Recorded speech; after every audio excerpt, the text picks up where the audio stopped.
E aí, povo amado, vamos começar a nossa aula de hoje com a correção da nossa atividade que ficou para vocês fazerem desde a aula da semana passada. A primeira questão da atividade era a quinta do livro. No gráfico abaixo, temos a variação de temperatura sofrida por 100 gramas de uma substância inicialmente líquida em função do calor retirado dela. Nós temos aí, na verdade, uma curva de resfriamento de uma substância que ela estava inicialmente em estado líquido e ela começa a perder calor. Esse patamar que nós temos aí entre 2.000 e 5.200 calorias, esse patamar é quando ela passa do estado líquido para o estado sólido, é quando acontece a solidificação. E aí no final, essa substância vai estar em estado sólido. A partir da observação desse gráfico, a letra A pergunta: qual o seu calor específico no estado líquido? Bem, no estado líquido, durante a fase líquida, a substância que tem massa de 100 gramas, ela perde 2.000 calorias, a gente pode observar isso pelo gráfico, e a sua variação da temperatura é de menos 80 graus Celsius, porque a temperatura cai de 140 para 60 graus Celsius. Logo, nós vamos ter uma quantidade de calor perdido de menos 2.000 calorias e nós temos uma variação da temperatura de menos 80 graus Celsius. Pegando então a fórmula do calor sensível, já que houve aí uma mudança de temperatura, uma variação de temperatura, então é calor sensível. A quantidade de calor é a massa vezes o calor específico na fase líquida vezes a variação da temperatura. A quantidade de calor é 2.000, a massa é 100. Repita aí o calor específico e a variação da temperatura é menos 80. Quando eu pegar 100 vezes menos 80, dá menos 8.000. Então, menos 8.000 vezes o calor específico, na fase líquida, é igual a menos 2.000. Pego o menos 8.000 que está multiplicando, passa dividindo. E aí, quando a gente dividir menos 2.000 por menos 8.000, nós vamos ter um calor específico durante a fase líquida de 0,25 calorias por grama vezes graus Celsius. A letra B: qual o seu calor latente de solidificação? Observemos pelo gráfico que a mudança de estado físico acontece aí no patamar. E o patamar vai da quantidade de calor de 2.000 até 5.200 calorias. Então nós vamos ter aí durante a solidificação, durante a mudança de estado físico, há uma perda de 3.200 calorias. Daí eu vou pegar então a fórmula do calor latente, que me diz que a quantidade de calor é massa vezes o latente de solidificação. A quantidade de calor é menos 3.200. Isso aí é igual a massa, que é 100, vezes o latente de solidificação. Passo o 100 dividindo o menos 3.200. Quando eu fizer a divisão, o latente de solidificação é menos 32 calorias por grama. O que isso quer dizer? Isso quer dizer que para que eu solidifique 1 grama dessa substância, ela vai ter que perder, para cada grama, ela vai ter que perder 32 calorias. A letra C: qual o seu calor específico no estado sólido? Lembrando que no nosso gráfico de resfriamento, na nossa curva de resfriamento, o estado sólido ele vai de 5.200 a 6.400 calorias. Então nós vamos ter aí durante a fase sólida, a substância tem a massa de 100 gramas e ela vai perder 1.200 calorias, já que vai de 5.200 para 6.400. A sua temperatura ela cai 60 graus Celsius, então nós temos uma variação de temperatura de menos 60 graus Celsius, já que ela cai de 60 para 0 graus Celsius pelo gráfico. Pegamos então a fórmula do calor sensível, vamos substituir a quantidade de calor por menos 1.200, a massa por 100 e a variação da temperatura por menos 60. Quando eu pegar menos 60 vezes 100, dá menos 6.000. Então, menos 6.000 vezes o calor específico na fase sólida dá igual a menos 1.200. Passa o 6.000 negativo dividindo. Então, o calor específico na fase sólida vai ficar menos 1.200 dividido para menos 6.000. Isso vai me dar, então, 0,2 calorias por grama vezes graus Celsius. Com isso, então, a gente finaliza a correção da primeira parte da primeira questão. A segunda questão era a sexta do livro. As afirmações a seguir fazem referência ao processo de fusão. Avalie quais são corretas. A primeira afirmação diz: ao se fundir, a maioria das substâncias aumenta de volume. Isso é verdadeiro. A gente viu que para a maioria das substâncias quando você funde, acontece um aumento do seu volume. Isso só não é verdade, por exemplo, para a água. A água, ela diminui o volume à medida que você funde ela. Se você pegar, por exemplo, sei lá, 100 ml de gelo e transformar em água, vai dar um volume menor do que 100 ml, por exemplo. A segunda afirmação: ao se fundir, algumas substâncias como a água se contraem e o aumento de pressão faz diminuir a temperatura de fusão, contribuindo para a passagem do sólido para o líquido. Isso também é verdade. Eu acabei de falar que acabei de falar no item anterior, que para a água acontece essa contração. E também nós vimos na curva de fusão que a água, o bismuto e o antimônio, à medida que você aumenta a pressão, você vai diminuir a temperatura de fusão. Portanto, então, a segunda afirmação verdadeira. A terceira: ao se fundir, algumas substâncias como a prata aumentam o volume. Isso é verdade. Nesses casos, o aumento de pressão faz aumentar a temperatura de fusão. Assim, é necessário maior fornecimento de calor para a fusão em relação à situação sem aumento de pressão. Isso é o que acontece com a grande maioria das substâncias, não só com a prata. Aumentando-se a pressão, aumenta-se a temperatura de fusão. Só não acontece, como eu falei, as exceções são a água, o bismuto e o antimônio. Portanto, a terceira afirmação verdadeira também. A quarta afirmação: a água, ao se fundir, sofre contração de volume. Isso a gente sabe que é verdadeiro. Nesse caso, o aumento da pressão faz aumentar a temperatura de fusão. Isso é falso. Para a água, o aumento da pressão faz diminuir a temperatura de fusão, dificultando a passagem do sólido para o líquido. Então a primeira parte era verdadeira, mas a segunda parte é falsa. Portanto, a afirmação 4 é falsa. Sétima questão. O gráfico a seguir representa o diagrama de fases do dióxido de carbono. E aí você observa a curva de fusão, a curva de vaporização e a curva de sublimação. A partir desse gráfico, o primeiro item, a letra A, pergunta: qual é o nome das curvas 1, 2 e 3? Bem, para responder a letra A, eu vou nomear as fases que nós temos aí no nosso diagrama de fase. Nomeando, nós vamos ter o seguinte: nessa primeira região, nós temos a fase sólida, nessa região intermediária, a fase líquida, e na região aqui abaixo, a fase gasosa, o estado gasoso.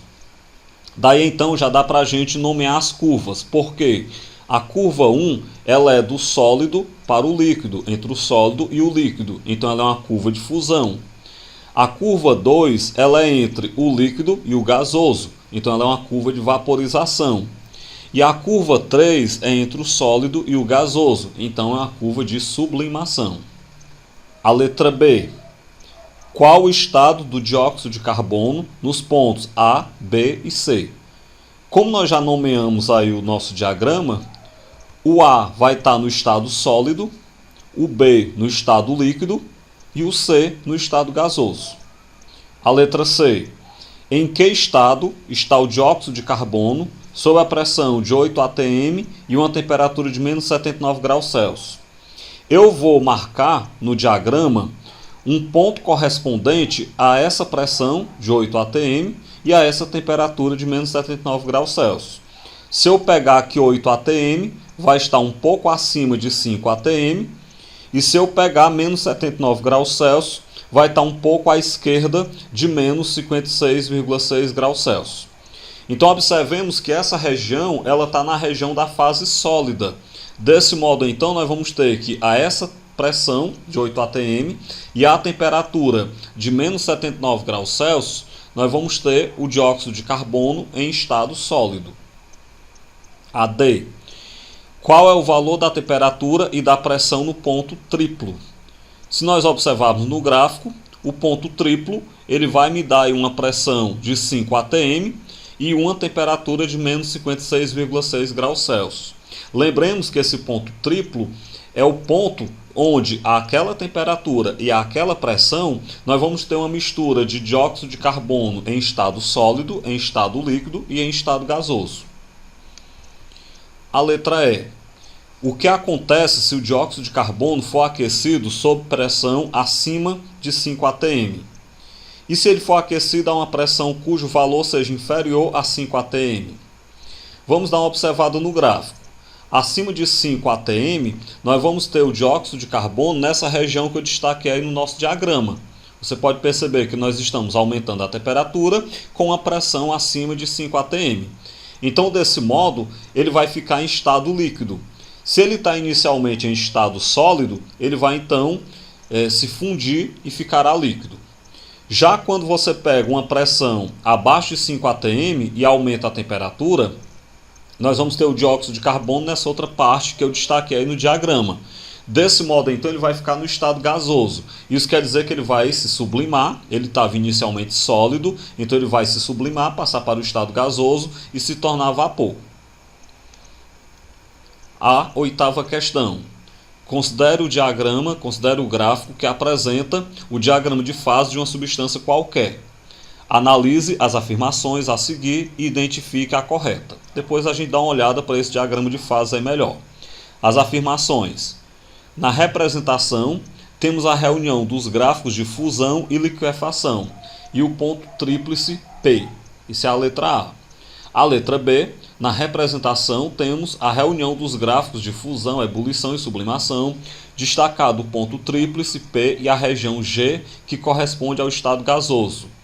A letra C, na representação, temos a reunião dos gráficos de fusão e liquefação e a região G, que corresponde ao estado gasoso. A letra D diz que o ponto P, como as três curvas, é chamado de ponto crítico. Isso é muito mentira, porque o ponto P é o ponto tríplice. O que nós podemos perceber? Pela observação do diagrama, você percebe que ele traz todo o diagrama de fases da substância. Se ele traz todo o diagrama de fases, ele traz as curvas de fusão, de vaporização e de sublimação. Além disso, a gente pode observar que ele traz o ponto crítico, não é nem um ponto crítico, ele traz o ponto tríplice, certo? E essa região destacada aí, pontilhado, é a região após o ponto crítico, que nós vamos ter o estado gasoso após isso. Ok? Desse modo, então, o item que melhor destaca, que melhor chama a atenção para tudo que o gráfico representa é o item B, que ele vai me trazer todos os pontos que estão representados aí no gráfico. A nona, no diagrama de fases abaixo, associe para os pontos A, B, K, D e E as denominações de sólido, líquido, vapor e gás e classifique os pontos T e C. Vamos lá então. Eu vou inicialmente no diagrama colocar nas regiões qual o estado que está representado em cada uma delas. Então aqui nós temos o estado sólido, aqui o estado líquido e aqui o estado gasoso, o estado de vapor. Com isso, então, o estado gasoso, coloquei vapor, porque antes do ponto crítico nós temos vapor e depois do ponto crítico, lá na região do K, nós vamos ter gás, como está destacado aí. Bem, na hora que eu faço essa divisão do diagrama de fases, nós vamos perceber que os pontos A e B eles estão na fase de vapor, na região de vapor. A gente pode perceber também que o ponto K é um gás, o ponto D é um líquido e o ponto E é um sólido. Além disso, dá para a gente observar pelo diagrama de fases, o ponto T é o ponto tríplice e o ponto C, a partir da temperatura do qual nós vamos ter gás, é o ponto crítico. A 10ª questão. O gráfico representa o diagrama de fases do gelo seco e PT e PC representam o ponto triplo e o ponto crítico da substância, respectivamente. Observe o gráfico e identifique a alternativa correta.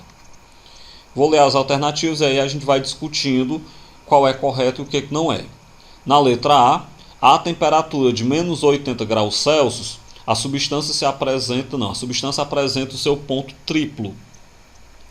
Comparando aí pelo gráfico, a gente percebe que o ponto triplo é menos 56,6 graus Celsius, não é menos 80. Então a é falsa. A letra B, a pressão de 73 atm, a substância pode estar no seu ponto triplo. Ela é falsa também, porque a pressão do ponto triplo, como a gente pode observar pelo diagrama, é de 5,1 atm. A letra C, para temperaturas maiores do que 31 graus Celsius, a substância não pode ter valores de pressão abaixo de 73 atm. Isso também é falso, porque eu posso ter temperaturas superiores a 31 graus Celsius com qualquer pressão que eu queira, inclusive a pressão abaixo de 73 atm. Então a C não é verdadeira. A letra D, para valores de pressão superiores a 1 atm, a substância pode estar no estado sólido. Isso é verdade. Se você pegar, olhando aí no diagrama, se você pegar uma pressão acima de 1 atm, por exemplo, e pegar uma temperatura abaixo de menos 78,5 graus Celsius, nós vamos ter então o estado sólido. Então a letra D é verdadeira. E a letra E, para valores de pressão abaixo de 1 atm, a substância pode estar no seu estado sólido. Isso aí não é verdadeiro, porque se a gente pegar uma pressão abaixo de 1 atm, o que a gente pode observar pelo gráfico é que ela vai estar no estado gasoso. Portanto, a única verdadeira é a letra D. Observando aí sólido, líquido e vapor, aqui vem um gás, e aí, claro, a correta letra D. 11ª questão, da PUC de Minas Gerais. A água entra em ebulição a temperatura de 100 graus Celsius, quando submetida a uma pressão de 1 atm. Um antigo livro de física diz que é possível que a água entre em ebulição à temperatura ambiente, temperatura aí de uns 35 graus Celsius, temperatura ambiente por volta de 30 graus Celsius. Sobre esse enunciado, podemos seguramente afirmar que: será que é possível você conseguir ferver a água à temperatura de 30 graus Celsius? Isso é verdadeiro, isso é possível. Se é verdadeiro, então nós já descartamos a letra B, que diz que é falso. O que vai acontecer? Na curva de vaporização, a gente pode perceber que à medida que você aumenta a pressão, você aumenta a temperatura de vaporização. Mas quando você diminui a pressão, você também diminui o ponto de vaporização, o ponto de fervura. Desse modo, então, se eu quero ferver a água à temperatura ambiente, a 30 graus Celsius, por exemplo, eu vou ter que reduzir a sua pressão. Se eu reduzo a pressão, eu vou ter uma pressão abaixo de 1 atm, uma pressão abaixo da pressão atmosférica. Desse modo, então, o nosso item correto é o item A.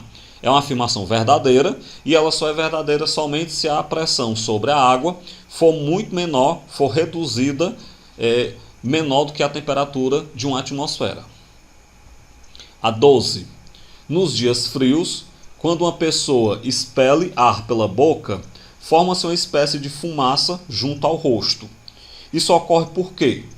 A gente já deve ter visto isso. Por exemplo, se você está num dia frio, se você sopra no espelho, o espelho vai ficar embaçado. Por que isso acontece? A letra A diz: ocorre porque a pessoa expele o ar quente que condensa o vapor d'água existente na atmosfera. Isso não é verdade. Aquele vapor que vai se formar a fumaça é a condensação do vapor que você expeliu pela sua boca. Não é do vapor que já estava na atmosfera. Então a letra A não é verdadeira. A letra B. A pessoa expele o ar quente e úmido que se resfria, ocorrendo a condensação dos valores expelidos. A letra B é a verdadeira. Quando você, por exemplo, sopra ar pela boca num dia frio, o ar vai sair da sua boca quente, mais quente do que o ar atmosférico. Então esse ar que você expeliu pela boca em contato com o ar atmosférico, ele vai ser resfriado e vai se condensar. E aí você tem aquela noção de estar cuspindo fumaça, como a gente fala. A letra C, nós já sabemos que não seria verdadeira, diz que a pessoa expele o ar frio que provoca a condensação do vapor d'água na atmosfera. A pessoa não expele ar frio. Como o ar vem de dentro do nosso organismo e a temperatura corporal é por volta de 36 graus Celsius, a pessoa expele ar quente, em torno de 36 graus Celsius. A letra D diz que a pessoa provoca a liquefação do ar com o seu calor. Isso também não é verdade, não há liquefação. E a letra E provoca a evaporação da água existente na atmosfera. Na verdade, não é que a água da atmosfera evaporou. O que acontece é que a umidade as gotículas de água que estavam presentes no vapor que você expeliu, elas vão se condensar. Então acontece uma condensação e não uma evaporação. Então a correta, como já havia sido falado, a letra B. Questão 13 do Enem. De maneira geral, se a temperatura de um líquido comum aumenta, ele sofre dilatação. O mesmo não ocorre com a água, se ela estiver a uma temperatura próxima à de seu ponto de congelamento. O gráfico mostra como o volume específico, que é o inverso da densidade, da água varia em função da temperatura, com uma aproximação na região entre 0 e 10 graus Celsius, ou seja, nas proximidades do ponto de congelamento da água. Você percebe aí que, se você olhar o gráfico, logo acima, à medida que você aumenta a temperatura da água, o volume dela também aumenta, mas quando você dá um zoom aí próximo de 0 graus Celsius, você vai perceber que entre 0 e 4 graus Celsius, à medida que você aumenta a temperatura da água, o volume dela diminui. Na verdade, a água se contrai de 0 a 4 graus Celsius e se dilata apenas a partir de 4 graus Celsius. A partir do gráfico é correto concluir que o volume ocupado por certa massa de água, bem, o que a gente pode perceber pelo gráfico é que o volume vai diminuir de 0 a 4 graus Celsius. Ele diminui de 0 a 4 graus Celsius, mas ele não diminui, ele diminui de 0 a 4 graus Celsius e aumenta nos demais intervalos. Além disso, percebam que se nós olharmos para o gráfico que foi dado zoom, nós tínhamos um volume aí entre 1,0001 e 1,002 e ele diminuiu para aproximadamente 1. Então foi uma redução muito pequena. Desse modo, então, a gente pode dizer que esse volume diminui de aproximadamente 0,04% quando você aquece a água de 0 a 4 graus Celsius. Portanto, a correta é a letra C. Dessa forma, então, a gente finaliza a correção do que havia sido passado para ser feito por vocês. E aí, logo em seguida, retomo a nossa explicação da próxima matéria.